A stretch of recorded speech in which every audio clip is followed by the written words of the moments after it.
কবে জাগবেন আপনারা? এখনো ঘুমিয়ে আছেন। হিন্দুকে জাগতে হবে।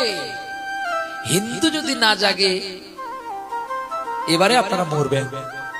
তাহলে আপনি বললে কি আমি বাঁচবো? আমিও মরবো। আমি গান বন্ধ করে দেবো। কেন মার খেয়ে মরবো? সঙ্গদোষে গ্রাম পাপ। তোমার দেশে গান করেছি, যদি আমি ফিরতে না পারলাম তাহলে আমার গান করতে এসে দরকারটা কি? দুটো বাচ্চাকে সারেগামা শেখাবো, যেই হলো হলো বাবা, আমার লোক দরকার নেই, আমার বেঁচে থাকাটাই ভালো। কেন না, আজ থেকে 540 বৎসর পূর্বে নবাব হোসেন শাহ রাজ্যেতে হরিনাম হওয়া যেত না উচ্চস্বরে, সেটা মহাপ্রভু এসে বন্ধ করে উচ্চস্বরে হরিনাম প্রচার করেছিলেন। আবার সেই শাসন শুরু হয়ে যাচ্ছে। দেখুন, আপনি উচ্চস্বরে দুর্গাপুজোর মাইক বাজাতে পারবেন না, কাছে যদি মসজিদের আজান চলে।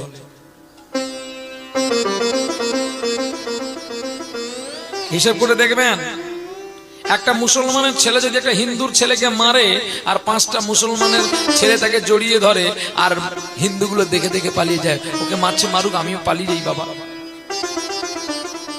তুই যেদিন খাবি।